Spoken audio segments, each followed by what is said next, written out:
Well, in 2005, an Israeli archaeologist announced to the world that she had uncovered the ruins of King David's palace in Jerusalem. For thousands of years, King Solomon's tomb remained a mystery, a subject of relentless pursuit for historians and explorers.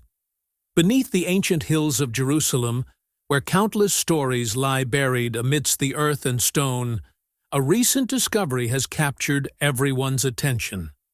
For years, people could only speculate, but now, for the first time, it seems this discovery has brought us closer to the truth. The question isn't just whether this is truly a site connected to King Solomon, but the real surprise lies in what was found there, something that has forced history, science, and religion to reconsider everything. In the Bible, Solomon is considered a symbol of wisdom and immense wealth, and the Ark of the Covenant, said to have been housed in the temple built around 950 BC, and was the center of faith for all of Israel during that time. Now, imagine if something was buried with Solomon that was deemed necessary to keep hidden from the world, why? And how was the truth kept concealed for so long? Before time blurs this story once again, stay with us, because this discovery from beneath Jerusalem could change our perspective on history. Before we delve deeper into this, please subscribe to the channel. This channel brings you such videos every day. This story is connected to Solomon's tomb, which for centuries people considered nothing more than a legend. Most historians believed that such a place never existed, but then mention of an old, almost forgotten tunnel beneath the hills of Jerusalem surfaced, and that's where the whole story took a new turn. For a very long time, people had been excavating in this area, searching for a king who was said to have been buried with immeasurable wealth and honor. That king's name was Solomon, a name that still resonates in history today. Solomon was famous not only for being considered incredibly wise, but also for building a kingdom that became a model of power and prosperity in its time. He ascended to the throne at a very young age, succeeding his father, King David. But his work was not limited to simply ruling. He transformed the entire kingdom. Trade flourished, gold and precious goods arrived from distant lands, and Jerusalem gradually became a prosperous center. It was during this period that the first temple was built, a project that took 7 years to complete. Cedar wood brought from Lebanon, gold-adorned sections, and stones so meticulously carved that the joints were almost invisible. All of this demonstrates the engineering prowess and resources available at the time. Stories of his wisdom are equally famous, like the tale of the 2 women who claimed the same child as their own. Solomon suggested dividing the child in 2, not out of cruelty, but to reveal the truth. The woman who was willing to give up the child to save its life was revealed to be the true mother. This decision cemented Solomon's reputation as a symbol of justice and wisdom. His fame spread so far that the Queen of Sheba came to visit him. She arrived with spices, gold, and many challenging questions. But after their meeting, she too acknowledged that what she had heard about Solomon was far surpassed by the reality. This is why Solomon is still considered not just a king, but one of the most mysterious and influential figures in history. Solomon's influence was not limited to Jerusalem. His name was so widely known in that era that his ships sailed across the seas to unknown lands. Ancient texts mention Ophir and Tarshish, places whose exact locations remain unclear today. Some believe these regions were in Africa, while others suggest they may have been connected to India. These journeys brought back ivory, precious goods, and other valuable items that could make any kingdom incredibly wealthy in that era. The copper mines in the Timnah Valley of southern Israel also tell a story from the same period. It is believed that the wealth extracted from these mines further strengthened Solomon's kingdom economically, and archaeologists continue to search for ancient evidence there to this day. But as great as his name was, an equally profound question remained. Where exactly was Solomon buried? Surprisingly, to this day, no tomb has been found, nor any clear indication. No name on the stones, no royal mausoleum. Some believe his tomb is hidden somewhere beneath the Temple Mount, while others think it might be in a cave that was deliberately sealed. For years, excavations were carried out, and theories were proposed, but each time the result was the same: nothing. Gradually, the search subsided, and most historians simply dismissed it as an unresolved mystery. But the story doesn't end there. It was just the beginning of a new chapter. Then something unexpected happened that drew everyone's attention back to this old mystery. A discovery, whether accidental or long hidden, was about to completely change the puzzle. What was revealed was not just a tomb. It was a clue that had been silently buried for nearly 3,000 years, as if the past itself was trying to speak again. And what was hidden inside, that was the beginning of the real story, the relentless search for the tomb. For hundreds of years, the search for King Solomon's tomb has been like chasing a truth that was visible but always out of reach. Sometimes medieval knights dug beneath the Temple Mount, and sometimes 19th-century explorers scoured the hills of Judea. Each time the result was the same: nothing concrete was found. Gradually, two schools of thought emerged. Some believed that such a tomb never existed, while others argued that the failure was due to incorrect maps, incomplete information, or simply bad luck. By the 21st century, the situation had reached a point where most experts had almost given up on the search. Then suddenly, things changed. Recently, an archaeologist named Dr. Emily Carter, known more for her meticulous examination of ancient documents than for grand discoveries, was poring over old records in the Jerusalem archives. There, she stumbled upon something that had previously been overlooked: tax records from the time of Solomon. Hidden within the ancient Hebrew texts was a small but significant clue. Payments were being sent to a place name that wasn't listed in any official register. The reference was to a location near the city of David, a place so cleverly concealed that its name had been lost to time. The city of David itself is a place where history seems to spring forth from the very ground, and excavations there consistently yield artifacts that connect in some way to biblical narratives. It was for this reason that Dr. Carter and her team decided to focus their efforts there. Using ground-penetrating radar technology, they began scanning a rugged slope in the Silwan area. The work was not easy.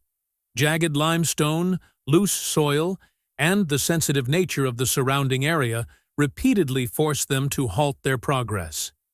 The team continued their work day after day, until nature itself provided a clue. A sudden, heavy downpour loosened the soil on the hillside, and a small depression appeared in the ground. At first glance, it was clear that this section looked different from the surrounding rock. When the radar was run again beneath that spot, signals began to flash rapidly on the screen, like a heartbeat. A network of tunnels appeared below, not natural formations but deep structures carved by human hands. These tunnels were built into solid rock, approximately 13 meters below the surface. And it was here that it became clear that this discovery was not just another hypothesis, but a clue pointing to a very old and deliberately hidden secret. A mix of silence and excitement fell upon the team. Everyone understood that this was no longer an ordinary excavation. Work immediately began to secure the site, as every move was fraught with danger. It quickly became clear that the tunnel system was incredibly cleverly designed, with numerous false passages, misleading turns, and entrances deliberately leading in the wrong direction. One wrong decision could cause the entire structure, hidden for centuries, to collapse along with the surrounding rocks. Dr. Carter spent many nights deciphering fragments of ancient texts. These markings didn't explicitly state anything, but were left to confuse thieves and grave robbers. When these fragments were pieced together, the clues pointed to a door that was invisible yet present. This wasn't a flashy trap, but a quiet, intelligent, and meticulously crafted security system, hidden in plain sight. The part that has been uncovered so far is only a very small portion of the entire structure. In fact, less than a quarter. Most of the structure is still buried underground, and further excavation is needed to understand it. What we can see is only a small piece of the story. But the real turning point didn't come here. The real change occurred when the team stumbled upon an old folk tale. Here, an incomplete story passed down through generations of shepherds. A tale of a mountain that glowed in the moonlight, of a wall that looked like stars from afar. Dr. Carter stood on the edge of that very mountain. The ground was wet from the rain, his feet sinking with every step. Yet, there was something different about the silence. The stillness of the rocks, their solidity, as if they were deliberately guarding a secret. At that moment, he was convinced they were in the right place. The destination was near, and that feeling was palpable. And beyond that sealed tunnel, behind a door untouched for thousands of years, something lay waiting to be discovered. What unfolded next not only challenged historical perceptions, but also stopped the team in their tracks, because as that ancient seal was broken, the story was about to change forever. This week, archaeologists have come tantalizingly close to the tomb of a king long believed lost to history. Imagine a single stone slab standing between the modern world and a 3,000-year-old secret, a slab, perhaps, never meant to be moved. When the seal shifted, it didn't open silently. It was as if something ancient had taken its first breath in centuries. After weeks of working amidst jagged limestone, swirling dust, and a constant undercurrent of doubt, Dr. Emily Carter and her team had followed every lead, from ancient tax records to a forgotten hillside in Silwan. And now they stood before the stone slab, had buried so deep it seemed the earth itself had conspired to conceal it. But this was no ordinary stone. It was simultaneously a barrier, a warning, and a riddle. Removing it wasn't simply a matter of brute force. It was part of a larger design, meticulously crafted to protect whatever lay beyond. False passages and dead ends were hidden within the walls of the narrow tunnels. Some sections were designed to collapse if tampered with incorrectly. The technology was primitive, but the thinking was that of a mastermind. It was clear that this elaborate system had been devised by those who anticipated tomb robbers and sought to stay one step ahead. As the ground trembled faintly beneath their feet, Dr. Carter carefully examined the ancient Hebrew markings near the entrance. There was a specific sequence, 7 lines, 7 symbols, and an engraved pattern that corresponded to the 7 years of construction of the first temple. The temple, the rebuilding of Jerusalem, and intimations of the future. These weren't mere decorations. They were clearly clues. The team took out their laser tools and 3D scanners and began mapping every single detail, big and small, as if it were a highly delicate operation. The tension in the air was so thick it felt heavy. A single mistake could jeopardize the entire team.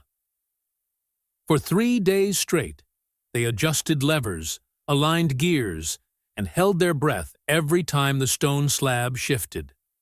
The deeper they went, the quieter the tunnel became, as if the mountain itself were listening. Then the moment arrived. A heavy sound, a low rumble, and dust began to rain down from the ceiling. The stone slab began to move, not quickly, not easily, but enough to reveal a thin crack in the darkness. The team stepped back and stared at the black void. There was no sound, no rush of wind, just a cool breeze and a profound silence. Following the protocols for protecting archaeological sites, they documented the historic moment on camera, for they all knew that what was about to be revealed was not just a place, but a new chapter in history. Dr. Carter slowly raised his hand, signaling everyone to be silent. At that moment, the entire group froze. There was no sound, no movement. Everyone understood that they were standing at the very beginning of a great discovery. This wasn't the last line of a story, but the first heartbeat of a story that hadn't been heard for thousands of years. What was hidden beyond the darkness wasn't yet clear. So one thing was certain. This tomb wasn't going to reveal all its secrets at once. And the next step was likely to surprise even those who had been skeptical. If you find all this as fascinating as we do, stay tuned, because the story is about to get even deeper. Then suddenly, the beam of a flashlight fell on a gleaming surface, and everything seemed to stop. No one spoke. No one even breathed properly. At that moment, everyone realized that they were no longer chasing a rumor or a legend. They were standing right there, beneath the city of David, deep underground, in a sealed chamber that had remained untouched for thousands of years. Dr. Carter's team stood close together, their flashlights trembling slightly in their hands. What they saw before them wasn't part of a story. It was real. Before them lay a treasure, neatly arranged, carefully preserved in the corners, as if waiting for someone to arrive. Near the walls of the chamber were golden vessels inscribed with ancient Hebrew letters. Their gleam made them look as if they had just been polished. The air in the chamber carried a strange scent, a mixture of spices, resins, and earth, slightly sweet and slightly heavy. In one corner, a 7-branched menorah rose from the floor. It was heavy, sturdy, and its design perfectly matched descriptions of the menorah from the first temple. This wasn't a museum replica. It was real, perhaps the original item itself. And it was clear from everything they saw that this was just the beginning. Everywhere they looked, a story unfolded. In some places, there were fragments of silk, faded, certainly, but still clearly identifiable, as if bearing witness to the ancient trade routes that stretched all the way to India. Intricate ivory carvings hinted at exchanges with African regions. There were also small jewelry boxes, some still closed. Inside, there were indications of earrings and necklaces studded with emeralds, rubies, and lapis lazuli. This room wasn't just filled with treasure. It was silently telling the story of an entire world. An archaeologist leaned forward, only able to utter in amazement that even the greatest museums paled in comparison. But the real shock came when a sealed clay jar cracked slightly. At that moment, a strange fragrance filled the room. Saffron, frankincense, and hints of citrus. But the scent of the spices was so fresh that it felt as if time had stopped. Everyone was struck by the strangeness of how everything could have survived in such perfect condition after thousands of years, as if someone had deliberately preserved it for future generations. Still, not everything was completely understood. Some of the pieces bore markings the team couldn't identify. The design of some artifacts seemed unfamiliar, neither completely ancient nor belonging to a specific style. This sparked excitement, but also suspicion. Questions arose as to whether these items could date back to the time of Solomon's son, Rehoboam, or another ruler who had concealed his wealth with a myth. Standing in this room, It was difficult to ignore the suspicion. The team believed that further progress would yield even more important clues. Every jewel, on every carving, spoke volumes. The individual pieces combined to create a picture that directly recalled ancient texts.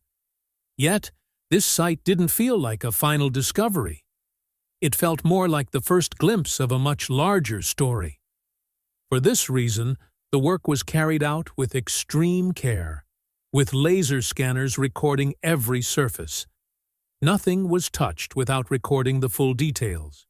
Everyone knew that a small mistake could damage the heritage the desert had preserved for centuries. A single menorah could change our understanding of the temple, but the team was in no mood to celebrate. They hadn't come looking for ordinary treasure, but for a tomb, and this room didn't look like one. Yet, everyone had a deep feeling that the story didn't end there. This was just the first layer. Whatever lay deeper was hidden for a reason, and the symbols carved on the walls attracted the most attention. The gold was magnificent in its own right, but the markings raised real questions. In the torchlight, a set of symbols etched into the stone became clearly visible. These weren't mere decorations. They held a hidden meaning. Right in the center was a star-shaped seal, sharp, clear, and deliberately engraved. This seal bore a striking resemblance to the symbol of Solomon mentioned in ancient texts. Not just the identity of a king, but, according to legend, a symbol associated with wisdom and power. And this was what got the team thinking the most. The carvings on the walls were anything but ordinary. Straight lines, curved spirals, and sharp angles. Everything was so precise that it resembled an engineer's drawing. It wasn't just decoration, and an archaeologist whispered that it was mathematics, but thought far beyond the typical temple measurements. Some of the figures displayed proportions and structures so intricate that the 10th century BCE era suddenly felt more modern than expected. In a corner of the room lay a few clay tablets, as if someone had left them to be read. They were engraved with Hebrew script, some clearly, others blurry.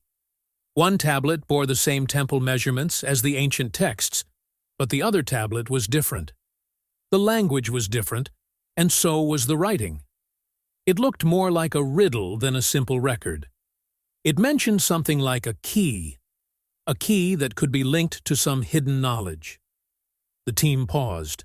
No one spoke aloud, but everyone wondered if it was simply information about building a building, or a way to conceal something else. At that moment, someone's gaze fell upon a dark corner of the wall. A small box was there, easily overlooked. Small in size, but it looked heavy. It was locked with metal clasps and bore the same star-like symbol that was visible on the walls. There was no visible lock, no obvious way to open it. The team gathered around it, but no one touched it. Everyone felt that opening it might be risky. Questions swirled in everyone's minds. Were the real secrets hidden here? Did this point to something even bigger? Or would it only raise more questions? Then someone noticed a symbol in the carvings that didn't match anything they had seen before. It seemed out of place and out of time. And that's where the story took a new turn. Dr. Carter's team was still trying to decipher the strange star-like carvings when another discovery was made. Near the eastern wall of the tomb, in the dim light, some writing became visible that wasn't easily noticeable at first glance. Upon closer inspection, it turned out to be 5 lines written in ancient Hebrew. Time had worn them down, but the words were still clearly discernible. It read, "As the stars guide the way, so may knowledge guide my hand." This line silenced everyone. The reason wasn't just the language, but the tone. It didn't sound like an ordinary religious inscription. It felt more like something a person, perhaps Solomon himself, had left behind for himself or for future generations. After that, everything happened quickly. The base camp buzzed with activity. Photos were taken, notes were made, and information was sent to various places. Before dawn, news of the discovery had spread throughout the research world. Some experts said that the writing, the language, and the location all matched the period of Solomon. He also hinted that the surrounding structure appeared to be from the same period, around the 10th century BCE. But not everyone agreed. Some immediately raised questions. They argued that the words seemed too clear and precise. Others saw signs in the symbols that appeared to be from a later period. There were also suspicions that it might be a later addition. As the discussion grew, the debate intensified. Online discussions became heated. Some even suggested that the mention of such wealth didn't align with religious accounts. Meanwhile, in Jerusalem, the question of who would have ownership of the site also arose. The atmosphere became even more tense.